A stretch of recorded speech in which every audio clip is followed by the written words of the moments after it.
So we have our usual year in review, which Epic's Game Store does. Steam does this as well. They don't have to do this, so it is really great to see them come out and like publicly publish data on how the store is doing. And so what we can do is we can go back to at least 2020 when they started doing the posts. So we can kind of put together a time series of some key KPIs, and it gives us a lens into how Epic is doing overall. Remember, this doesn't, to my knowledge, include console. It's just Epic Game Store. It's not just like EGS services or anything. So it is predominantly, it's just going to tell you PC. I don't know if mobile is mixed in here.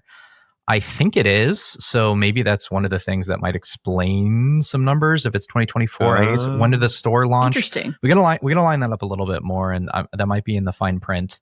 But when we look at monthly active users, there was relatively stable from 2023 to 2024. And the reason I laugh is only, it's intense, it's insane what they're up against, trying to compete with Roblox.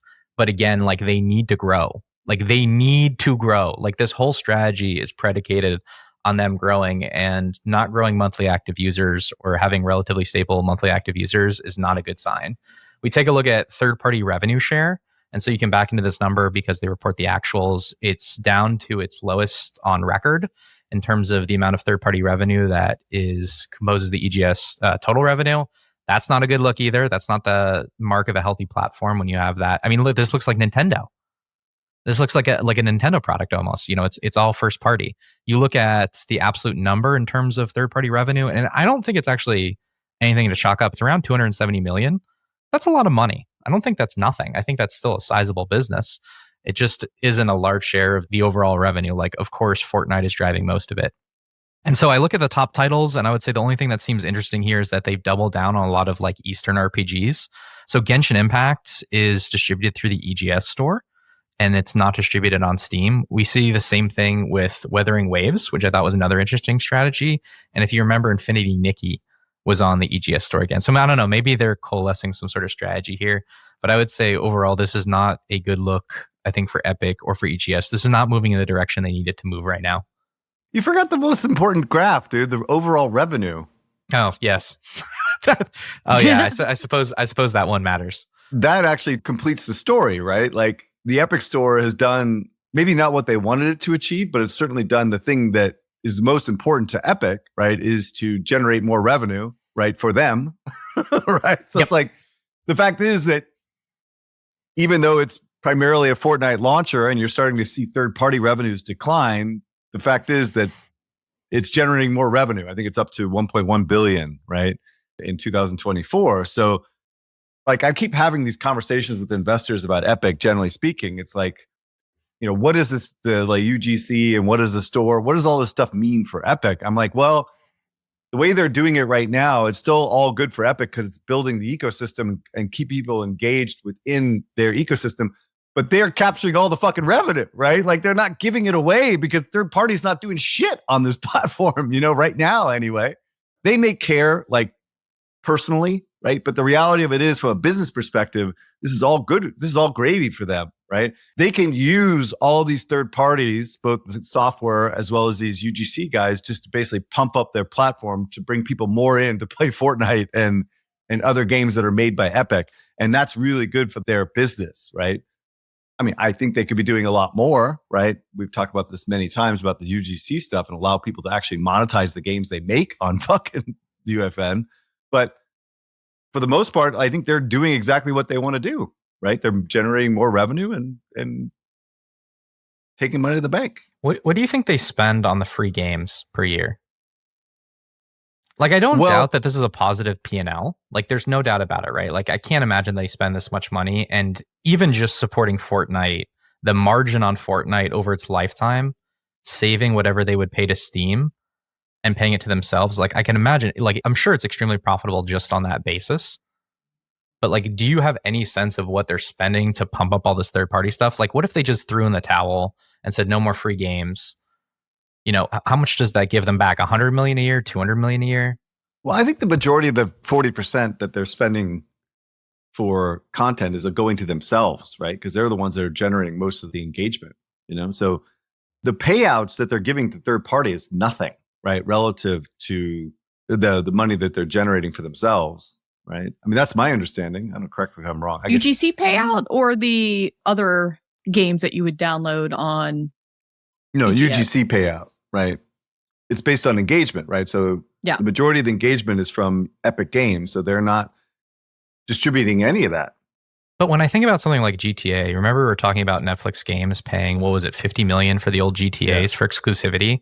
Like the thing that has generated so much value for EGS is when they gave away GTA, right? Because they unlock something then, which is that GTA Online is a live service game. It's mostly been paid.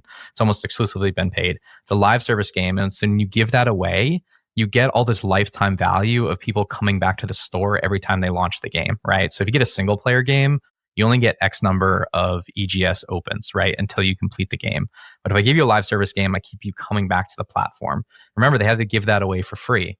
So I imagine they wrote a check, right? They wrote a check for GTA. And if Netflix is paying 50 million, first of all, you can understand, I think, a little bit more about where Netflix was coming from if this was so successful for EGS. But if they paid 50 million for those old games, how much does Epic pay for GTA Online to give away GTA 4? We have no idea. 100 million? No. So far, so good. I think this is actually kind of achieving what they wanted to achieve from the business perspective from the company, but maybe not what they stated to achieve from the perspective of having a successful third party. How about this? Let me just say it this way. They are not competing with Steam at all. They are not competing with Steam at all. Period. End of sentence, right? They are getting fucking killed by Steam. They have like less than 10% share of the PC market, right? But they're killing it on the sense of engagement, and Fortnite's doing well, and they're bringing people into the ecosystem. And so I think that is what will add shareholder value over time, right? All right.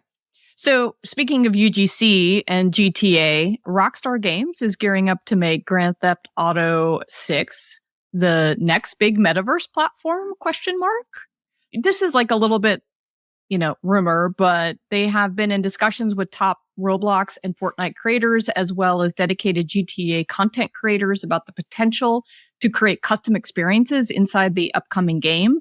According to 3 industry insiders with knowledge of these meetings, requested anonymity in order to protect their business relationships. These experiences would allow creators to modify the game's environment and assets to bring their own IP and potentially their brand sponsors into GTA's virtual sandbox.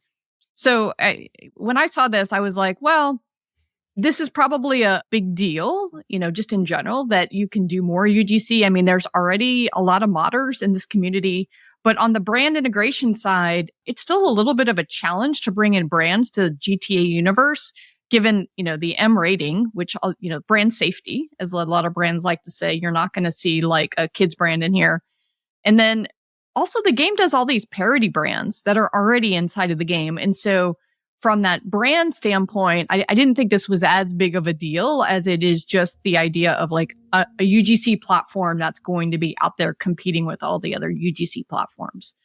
I don't understand, like on these calls, investors will ask about GTA and UGC, and it's like always been the dark horse in like the UGC race. Like there's kind of been Fortnite, which is the teenagers. You got Roblox getting the young bucks, and it's like, okay, where do you place GTA? Is this the UGC platform for adults? If you remember, there's this platform called Core, which I think Manticore. Oh, right. I wonder if there's a heartbeat over there. No, I think they're gone. Okay, rest in peace. They tried hard, but like, how do you capture kind of this elder UGC element? And GTA always felt like the leading candidate. I don't understand why they keep retreating from this suggestion. It seems awesome. I'd lean into this. Okay. Higher TAM. All right. Wow. You guys are just pushing buttons right now, right? Okay. First of all, his job is to manage expectations on Wall Street, right? And Strauss Zelnick, if anything, he's not a gamer. He doesn't give a shit about games. He is a business person. And what he's trying to do is manage expectations, right? On what can be accomplished with this UGC. I'm getting questions from clients this morning about this bullshit, right? So the fundamental problem with having a UGC systems is it is so fucking expensive and challenging to build UGC systems, right? It's not like you unlock it immediately, right? And Rockstar, as much as they are a powerhouse, they have no fucking idea on how to build a system like this. They don't have the people, like the back-end engineers. They don't have the UX, UI. They don't have fucking anything. And if you talk to anybody at Epic or Roblox. It took them years and years to figure this shit out. Hell, Epic's been working on it for 5 years. Their system still sucks, right? It fucking sucks. Like, if you ask anybody, it sucks, okay? The notion that fucking Rockstar is going to create something like this to build a competitive system is laughable, right? Now, having said that, I can understand why people are dreaming the dream. You know, one of my favorite investors that I'm not going to name, but like, this guy's been following this stuff for a long time. He's bulled up. He's thinking like they could do like $6 billion in revenue on their online thing, like compared to like $1 billion or so that they've done before, right? He's a very, very smart guy, like one of the smartest investors I've had. He's dreaming the dream, drinking the Kool-Aid, right? But the reality of it is that ain't fucking going to happen, dude, because I don't think they have the expertise. Can they build the expertise? Can they build it up? Sure. If they're successful, maybe, right? That happens over time. It evolves that way. But I think what Zelnick is trying to do is say, hey, guys, fucking chill the fuck out, right? We're not doing like $30 a share next year because we're going to have this insane UGC platform that's fucking beating up Roblox and UEFN. It's just not realistic, in my opinion, anyway. But it is a great platform to do it, I would say. And if they can pull it off, it's going to be amazing. And that might be something that happens 5 years from now or something. But Jesus, give them a break. You know, they got to get this game out first. When do we think the game's coming out? Any? It's coming out October, November, right? Yeah. Like, okay. They announced Borderlands 4 is in September. I think that gives them a window of opportunity to sell as many shitty units as that shitty game is going to sell. And then the real deal comes out, right? You know, it's like throw out the bastard child, right? Get that thing out, and then we'll have the real star come out a month later or 2 months later. So. I'm kind of surprised that they would do them so close together. Because Borderlands 4 is, I mean, as much as you're calling it a bastard stepchild, like a lot of people love that franchise. But it's going to do 80 to 90% of its units within the first month, right? Okay. They know that. And then on top of it, based upon the last Borderlands, which was an absolute disaster, right? Because they basically didn't do anything to innovate. I don't think this game's going to be any different, right? But we'll see. Maybe I'm wrong. Okay. So you think it's going to make the year, even though I think I heard he said probably. It'll probably come in Q4. I mean, I guess he always has to hedge his bets, right? With that game? It could come in Q4, like it would be March quarter potentially, but I think it'll come out in November. Okay.